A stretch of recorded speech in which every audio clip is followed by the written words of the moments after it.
जय हिंद। क्लास शुरू करते हैं। आज हम लोग डिस्कस करने वाले टेस्ट नंबर 34। कोशिश यही कीजिएगा कि सारे जो जवाब देने हैं वो आराम आराम से देने हैं, प्यार से देने हैं। जल्दबाजी में जवाब देने की कोशिश नहीं करनी है, ठंडे ठंडे दिमाग से जवाब देना है। सबसे पहले हमारे पास क्या होगा, पैसेज आने वाला है, कॉम्प्रिहेंशन आने वाला है।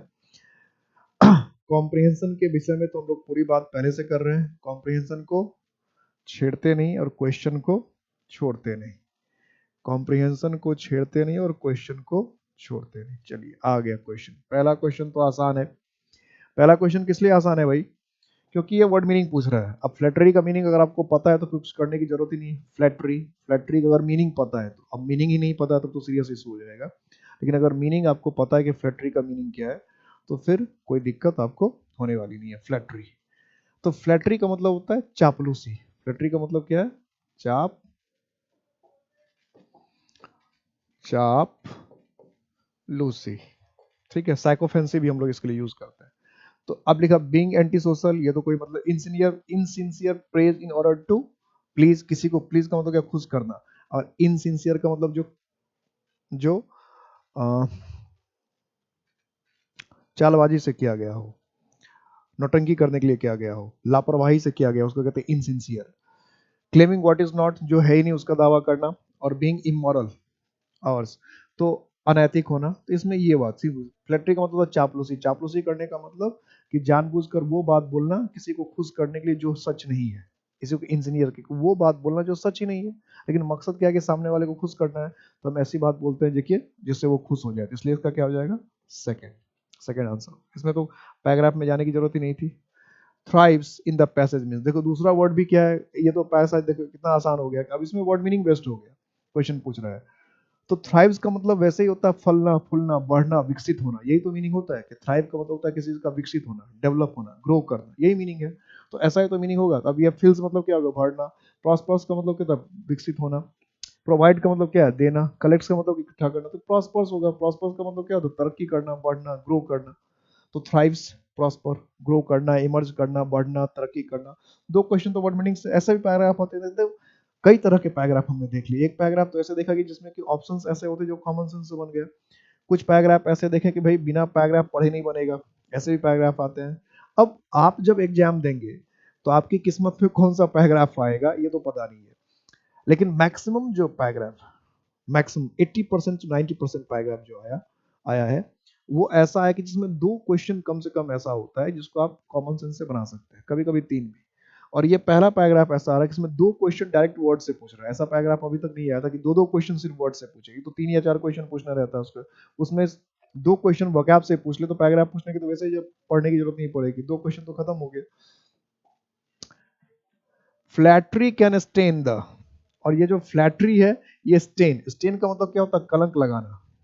स्टेन का मतलब क्या होता है? स्टेन का मतलब होता है कलंक लगाना या धब्बा लगाना, दाग लगाना। स्टेन कलंक लगाना, धब्बा लगाना, दाग लगाना। Flattery can stain. किसको किसको धब्बा लगाएगा? हार्ट को, इमोशन को, माइंड को, ह्यूमन कंसाइंस को। किसको किसको किसको धब्बा लगाएगा?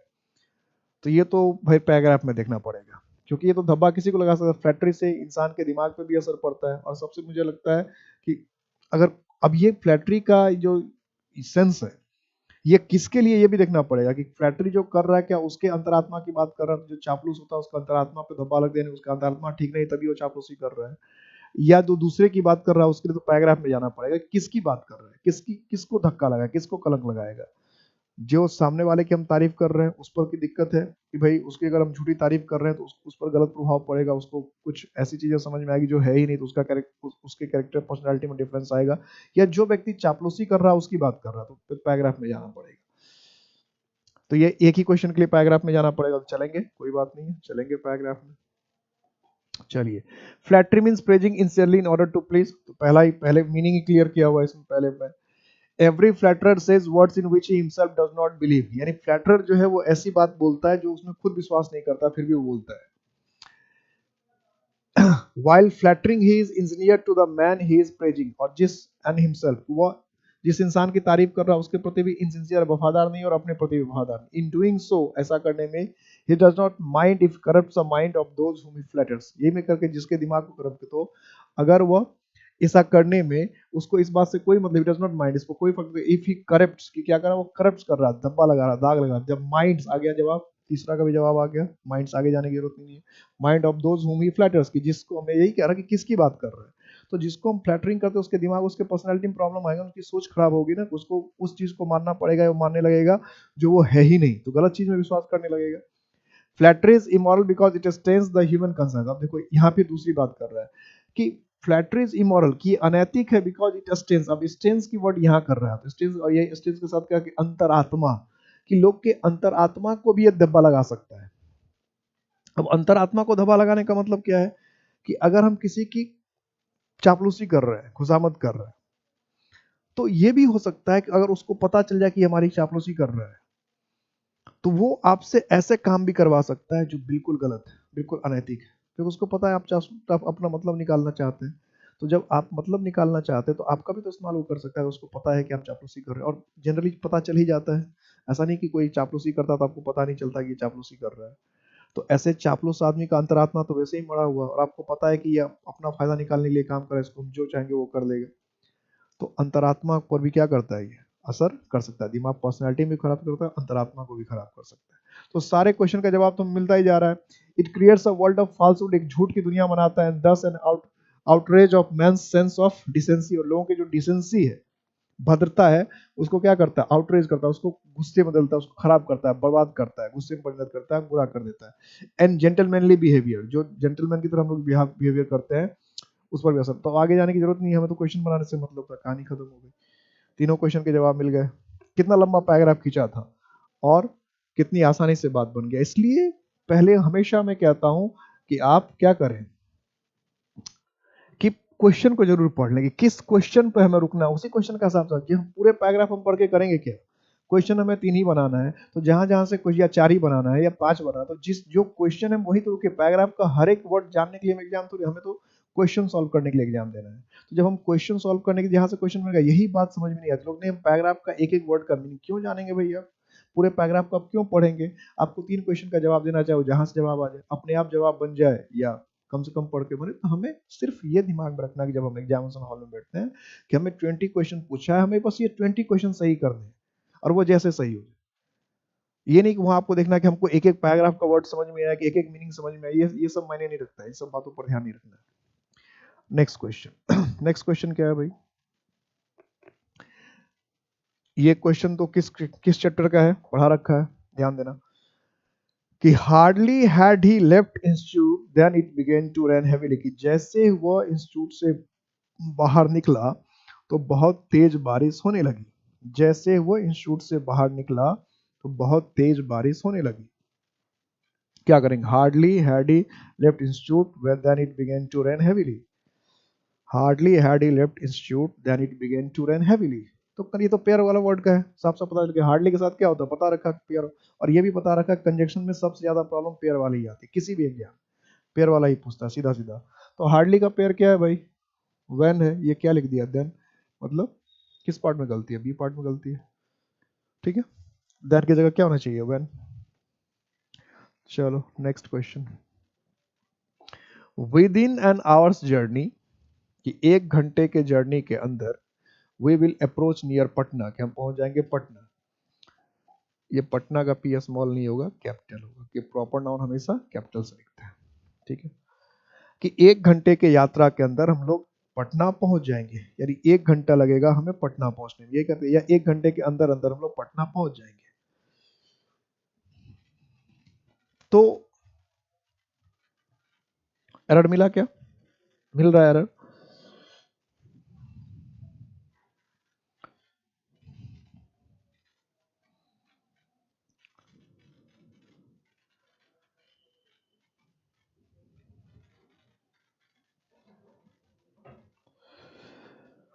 तो 1 घंटे के अंदर अंदर हम लोग पटना पहुंच जाएंगे, ये कहना चाह रहे हैं। अब अप्रोच, अप्रोच वर्ड का तो मतलब होता है कि किसी काम को करने का आपको जो ढंग होता है, रवैया होता है, उसको कहते हैं अप्रोच, ठीक है।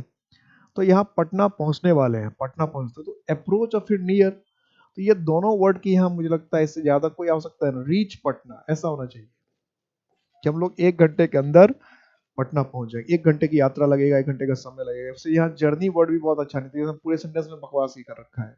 Journey with in an hours travel लिख सकते थे, जर्नी भी लिखा, चलो ठीक है। ट्रेवल हो सकता था, time with in an hours time हो सकता था, तो ये सब अच्छा वर्ड होता है। लेकिन ये अप्रोच नियर पटना ये वैसे भी ठीक नहीं। जब हम कहीं पहुंचने की बात कर रहे हैं तो पहुंचने के लिए रीच वर्ड है, अराइव वर्ड है ना। रीच, REACH, रीच पहुंचना, अराइव रीच, तो ये बहुत अच्छा है। अराइव, तो अराइव के साथ फिर प्रीपोजिशन डालना पड़ेगा। अराइव के साथ क्या होगा, छोटी छोटी जगहों पे पहुंचे तो एट, तो अराइव एट पटना लिखना पड़ेगा।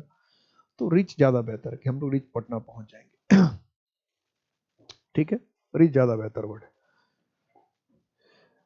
मतलब रीच भी, अप्रोच भी नहीं होगा और नियर भी नहीं होगा, दोनों वर्ड क्या है, यूजलेस है।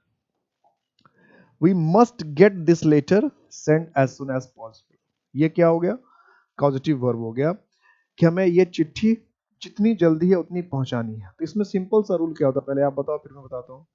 इस तरह के सेंटेंस में सिंपल सा स्ट्रक्चर क्या होता है, सिंपल सा स्ट्रक्चर फिक्स होता है, इसमें स्ट्रक्चर ही फिक्स होता है।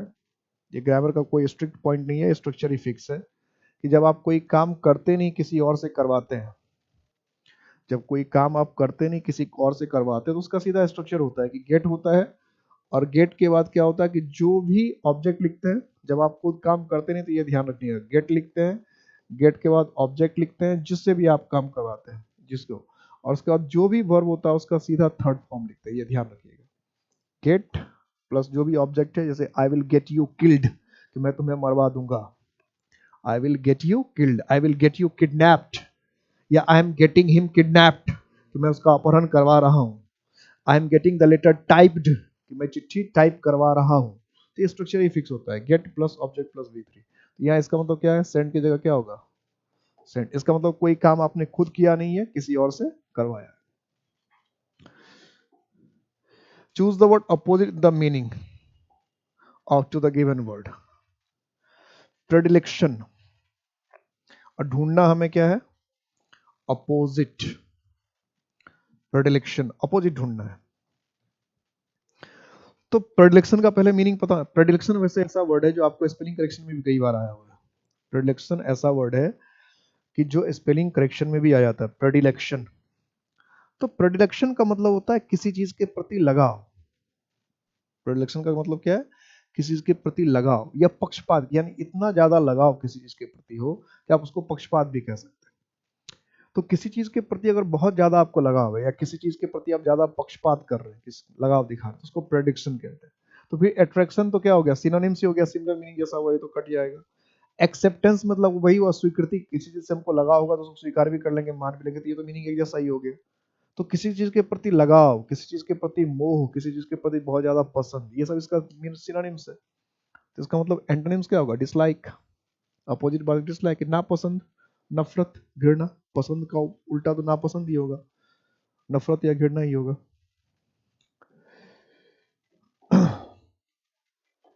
वेरासिटी,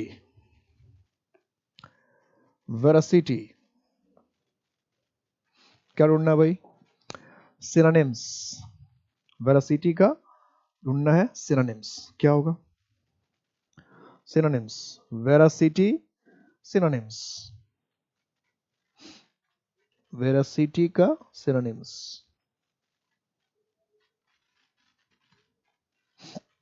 क्या होगा,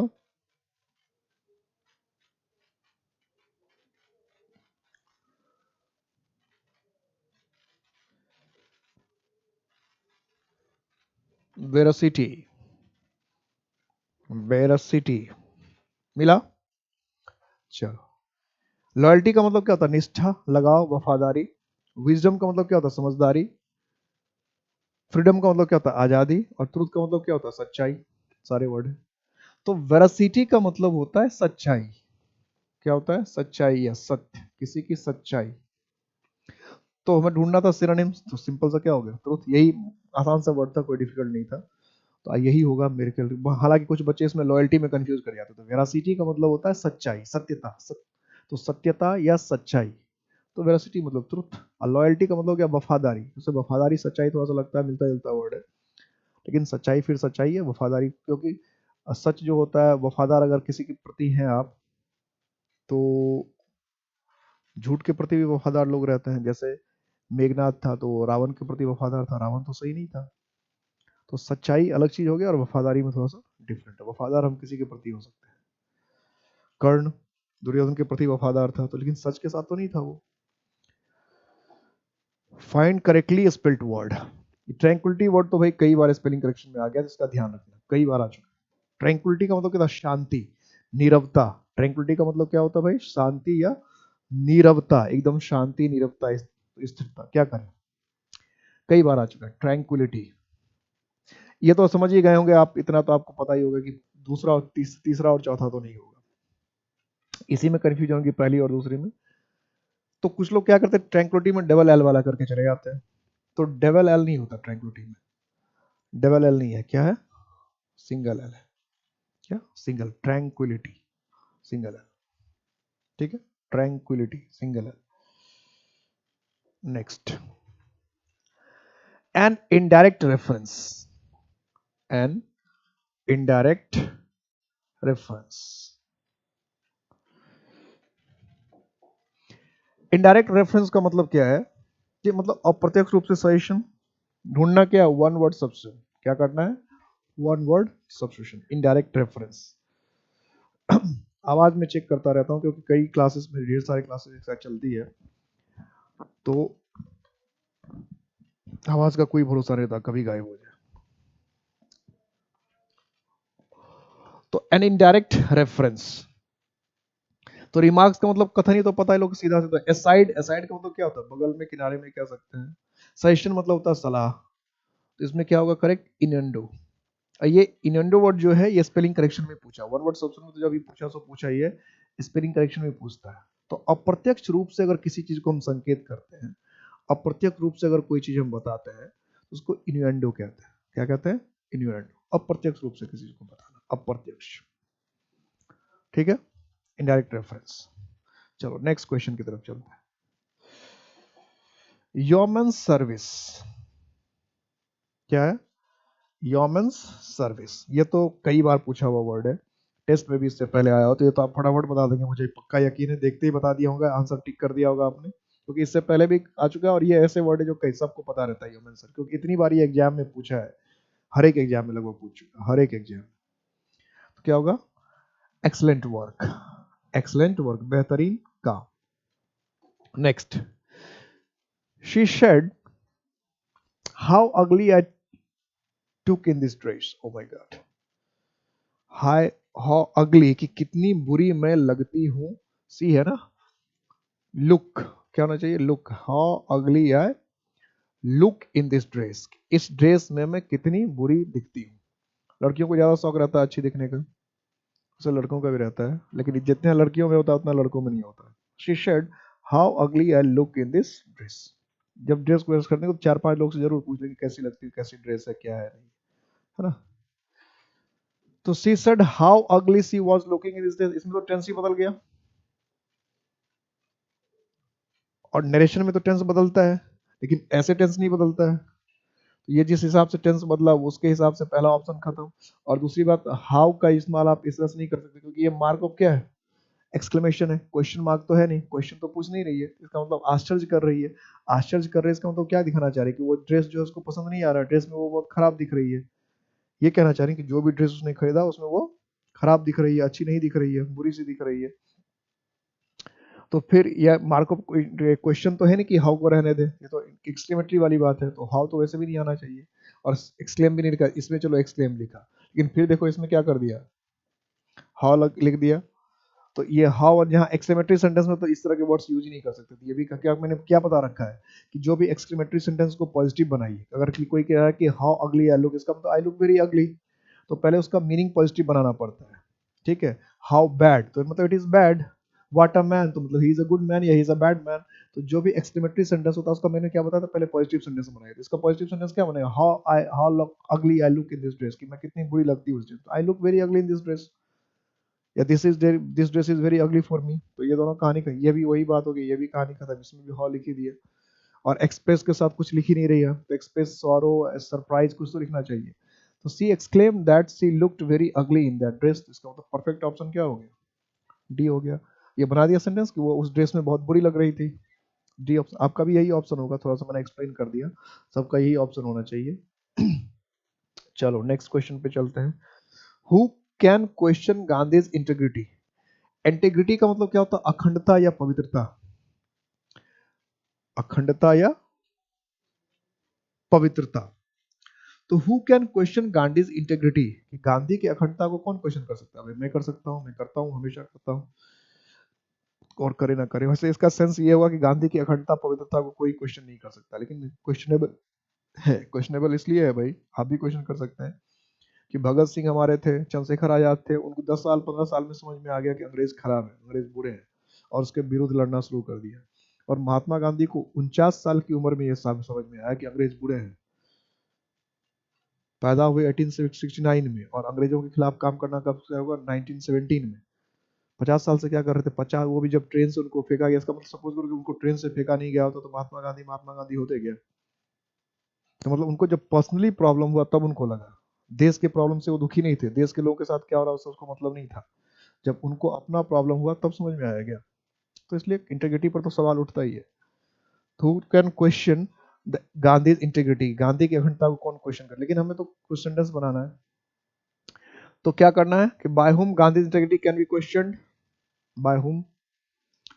bye whom can Gandhi integrity can be, ये भी ठीक है।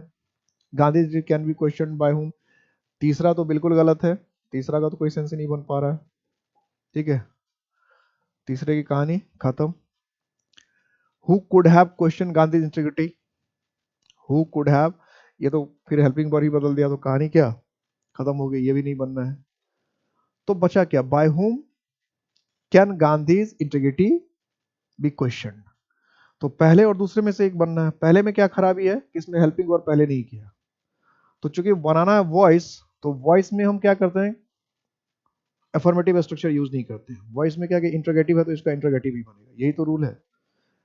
नरेशन में क्या है कि इंट्रोगेटिव सेंटेंस को भी अफर्मेटिव बनाना पड़ता है। नरेशन में इंट्रोगेटिव सेंटेंस को भी अफर्मेटिव बनाना पड़ता है। इंट्रोगेटिव है उसको क्या करना पड़ेगा? अफर्मेटिव बनाना पड़ेगा। लेकिन एक्टिव पैसिव में तो ऐसा कुछ नहीं करना पड़ता है। एक्टिव पैसिव में तो जैसा है जो है वही रहेगा, क्वेश्चन है तो क्वेश्चन ही रहेगा। तो इसके हिसाब से हमें क्या करना पड़ेगा? बी करना पड़ेगा। ठीक है, B. By whom can Gandhi integrity be question? किसके द्वारा क्वेश्चन किया जा सकता है? Next question, can I interest this task you? Interest का दिखना है हमें प्रीपोजिशन। कैन आई, इसका मतलब इंटरेस्ट का प्रीपोजिशन क्या होता है? फिक्स ही होता है। तो बताओ इंटरेस्ट का प्रीपोजिशन क्या होता है? क्या हो?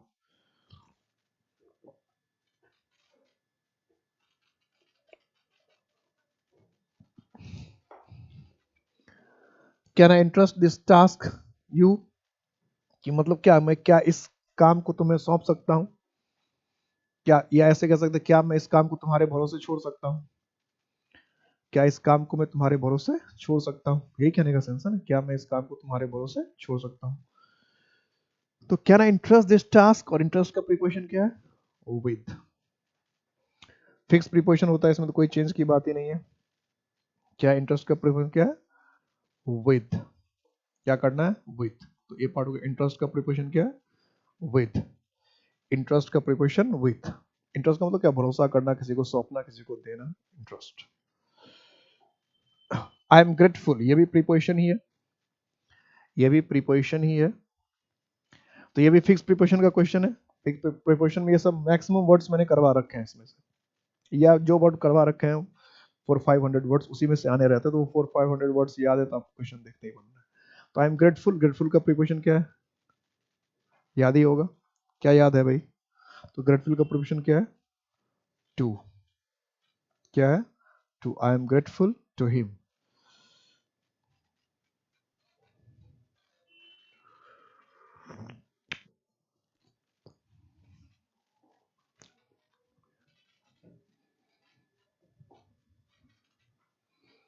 नेक्स्ट,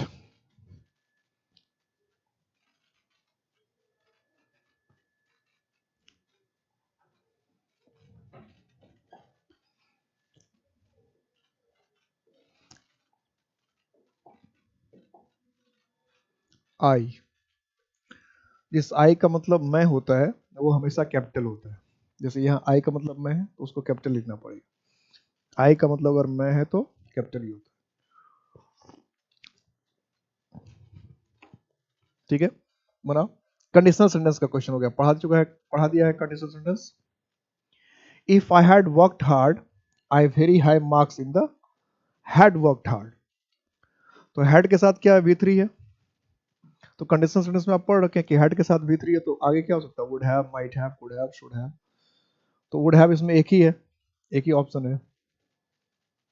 आसान, ऐसा ऐसा क्वेश्चन तो एकदम देखते ही गेंद बाउंड्री लाइन के बाहर, अगर ठीक से पढ़ रखा है तो देखते ही जो है ना गेंद एकदम पाले में लेके बाउंड्री लाइन से बाहर चली जाती है, कहीं टिकता ही नहीं ऐसा क्वेश्चन, उड़ जाता है। It is time, it is time you pre, ये तो पता रखा है, टेंस में पढ़ा रखा है। देख, कोई जितनी बातें पढ़ा रखी है क्या उससे बाहर कुछ जाता है, कुछ बातें होती है। बस वोकैब पे आप थोड़ा सा फोकस करिए, वोकैब पे थोड़ा सा ध्यान दीजिए, वोकैब पे वर्क कीजिए। ग्रामर कॉम्प्रिहेंशन ये सब तो प्रॉब्लम करेगा ही नहीं, वोकैब पर थोड़ा सा काम करना पड़ेगा, ज्यादा वर्क करना पड़ेगा। ठीक है, वोकैब।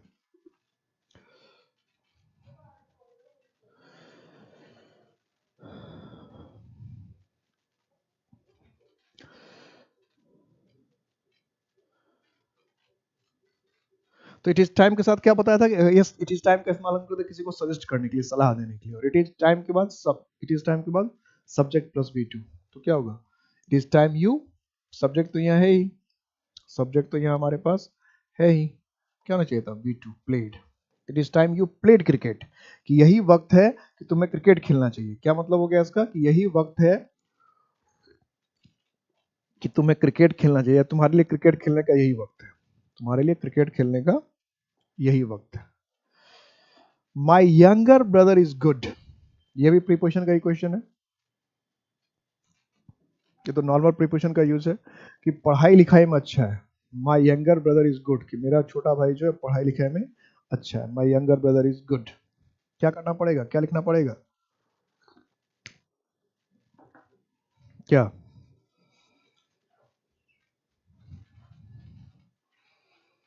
तो my younger brother is good, good का इसमें फिक्स रहता है प्रीपोजिशन एट, कि पढ़ाई लिखाई में अच्छा है, तो ये फिक्स ही है, पढ़ाई लिखाई में, at studies, at mathematics, at English, यही भी लिखना है, तो ये फिक्स है, good at, good at, good at. पढ़ाई लिखाई में अच्छा है, पढ़ाई लिखाई में सुंदर है, बेहतर है, तो जो भी करना है तो एट ही लिखते हैं, good at. My brother, younger brother is good at, my younger brother is good at, fix है एकदम, या कई बार पूछा है, ये भी एकदम रिपीटेड क्वेश्चन है। Good at mathematics, good at studies, good at science, good at English, कहीं भी, कई बार, एक दो बार नहीं, कई बार पूछा हुआ क्वेश्चन है। Read the sentence and find out which of the four combination is correct. पढ़िए सेंटेंस भाई और बताइए कौन में इसमें कॉम्बिनेशन करेक्ट है। Gopal and Sheela felt very bored one evening, कि एक दिन शाम को गोपाल और शीला दोनों ही बड़े बोर्ड महसूस कर रहे थे। अच्छा, Gopal wanted to stay on for the next show, P से कोई मैचिंग ही नहीं हो रहा है, पी से एक ऑप्शन है, कहानी खत्म, ये तो होगा ही नहीं, एक ऑप्शन गया, ये तो होना ही नहीं, क्योंकि ए के बाद पी आना चाहिए, मैच ही नहीं कर रहा है। Gopal and Sheela bored next, bored next, तो फिर नेक्स्ट के लिए क्या रुकना, कोई सेंस ही नहीं बना।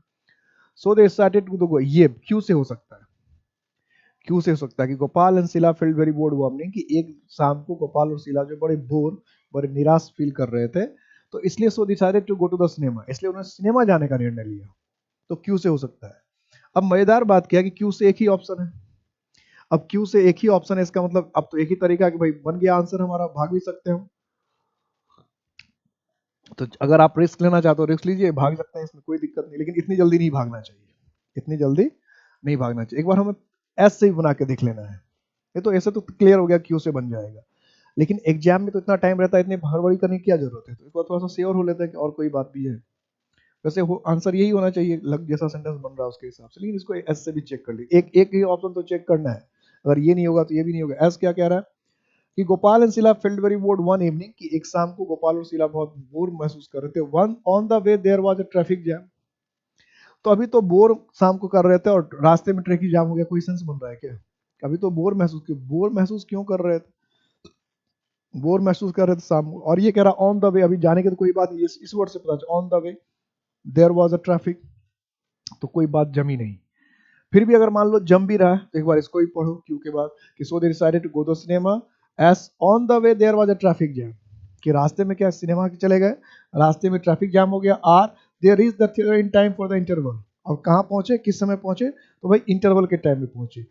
P Gopal wanted to stay for the interval के साथ पहुंचेगा तो क्या होगा, लोग उसी फिल्म को देखना नहीं चाहेगा, सोचेगा नेक्स्ट शो पे, तो इसलिए गोपाल नेक्स्ट शो देखना चाहता है। देखिए इसका मतलब क्या हो गया कि ये जो है आर के बाद पी होना चाहिए था, तो आर के बाद परफेक्टली पी कहाँ है, एक ही ऑप्शन में, एक इधर है एक इधर है। तो एस पहले ट्रैफिक जाम होगा तब वो जहां सिनेमा डिसाइड करेंगे, सो तो बात नहीं कि ट्रैफिक जाम हो गया तो सिनेमा देखना चाह रहे थे, ऐसे तो बात ही नहीं होगा। तो एस के बाद क्यू का कोई सेंस नहीं बन रहा है, इसका मतलब क्या ऑप्शन होगा, बी ऑप्शन होगा। तो थोड़ा सा दिमाग लगा के दूसरे ऑप्शन को भी चेक कर लेना चाहिए। उसकी वजह यह है कि पता नहीं कभी कभी थोड़ी सी गड़बड़ी हो जाती है, जब टाइम पूरा बचेगा, और जिस तरह से मैं प्रैक्टिस करवा रहा हूँ आपको टाइम बचेगा ही, आप 5 to 6 मिनट में बना देंगे, 5 मिनट में आप 20 क्वेश्चन बना देंगे, जैसे मैंने प्रैक्टिस किया है बना देंगे ना। 5 मिनट से ज्यादा नहीं लगेगा, क्योंकि मेन टाइम तो आपको लगता था किसमें, कॉम्प्रिहेंशन में कॉम्प्रिहेंशन में आपको टाइम लगेगा ही नहीं। कॉम्प्रिहेंशन में अक्सर स्टूडेंट को 7 से 8 मिनट कॉम्प्रिहेंशन में सिर्फ लग जाता है, 3 क्वेश्चन बनाने में कम से कम 5 मिनट तो लगा ही देते हैं। अब तो आप 5 मिनट में पूरा क्वेश्चन बना देंगे, कॉम्प्रिहेंशन में आपको 2 मिनट से ज्यादा लगेगा नहीं, 3 मिनट से ज्यादा लगेगा नहीं, 2 मिनट 3 मिनट बहुत हुआ। उसके बाद क्वेश्चन बनाने में, नेक्स्ट क्वेश्चन बनाने में टाइम ही कितना लगता है, फटाफट, यानी 5 to 6 मिनट में 7 मिनट में आप सारे क्वेश्चन बना देंगे, 20 के 20 बना देंगे। What is the part of speech of miss apprehend, कि मिस एप्रीहेंड का कौन सा पार्ट ऑफ स्पीच है। एप्रीहेंड का मतलब क्या होता है, समझना, और मिस एप्रीहेंड का मतलब क्या, गलत समझना। मिस एप्रीहेंड का मतलब क्या हो जाएगा, गलत समझना। इसका मतलब मिस एप्रीहेंड जो है, मिस एप्रीहेंड जो है, ये क्या हो गया, वर्ब हो गया, गलत समझ। मिस कहीं भी लग गया इसका मतलब क्या, गलत। एप्रीहेंड का मतलब समझना, तो मिस एप्रीहेंड का मतलब गलत समझना, तो वर्ब हो गया। तो कौन सा ऑप्शन होगा, डी। ओके। और इम्पैक्ट एकेडमी, इम्पैक्ट एकेडमी तो हमारी जान है भाई, सफलता की जान, सफलता की पहचान, इम्पैक्ट एकेडमी हर कदम पे आपके साथ है, हर वक्त आपके साथ है। इम्पैक्ट है तो मुमकिन है, इम्पैक्ट है तो मुमकिन है, हर चीज मुमकिन है। बस आप कितना कमिटमेंट करते हैं, आप कितना फोकस करते हैं, हमारे तरफ से हर एफर्ट होगा आपके सक्सेस के लिए, हर एफर्ट होगा। और आप कभी भी हमें पुकारें, कभी भी आप हमसे मदद लेने की कोशिश करें, हमेशा आपको मदद देने के लिए इम्पैक्ट एकेडमी के सारे स्टाफ, इम्पैक्ट एकेडमी के सारे टीचर हमेशा आपके साथ मिलेंगे, हमेशा आप ही के लिए। आप ही से हमारी पहचान है, आप ही से इम्पैक्ट एकेडमी बना हुआ, तो आप ही सब कुछ है। इसलिए आप अपने आप को जितना मजबूत करेंगे, हम उतने ही मजबूत होंगे। तो आप अपने आप को खूब मजबूत कीजिए और एकदम सफलता लीजिए, और मैक्सिमम स्टूडेंट को क्लास के विषय में बताइए, अधिक से अधिक लोगों तक फैलने जानिए, जितने लोगों तक फैलेगा उतना बेहतर होगा। जितने स्टूडेंट आएंगे भविष्य में आसानी से एग्जाम क्वालिफाई कर सकते हैं ना, तो थोड़ी सी आप अगर गाइडेंस करेंगे, थोड़ा सा आप लोगों को प्रमोट करेंगे, थोड़ा सा आप लोगों को चर्चा करेंगे अपनी तरफ से बढ़ के, तो ये भी एक देशभक्ति है। ये भी ध्यान रखिएगा कि अच्छी चीजों को मैक्सिमम स्टूडेंट तक पहुंचाना निस्वार्थ होकर, ये भी एक देशभक्ति है। अगर अच्छी चीजों को हम अपने पास तक रोक लेते हैं तो ये देशभक्ति नहीं है। जिस चीज से आपको लगता है कि जो चीज अच्छी है, जिस चीज से लगता है कि हाँ इससे किसी का भला हो सकता है, जिस चीज से लगता है कि इसको पढ़ के स्टूडेंट क्वालिफाई कर सकते हैं, तो फिर हमारा राष्ट्रभक्ति का ये पहलू ये है कि उस चीज को मैक्सिमम लोगों तक पहुंचाए। तो अगर आपको लगता है कि हाँ ऐसे पढ़ने से, इतनी बातें पढ़ने से क्वेश्चन तो सारे बना लेंगे, तो ये चीजें एक स्टूडेंट को कम से कम 20 से 25 स्टूडेंट तक पहुंचानी चाहिए अपने तरफ से, तब बात बनेगी, है ना। जय हिंद, मिलता हूं नेक्स्ट टेस्ट में।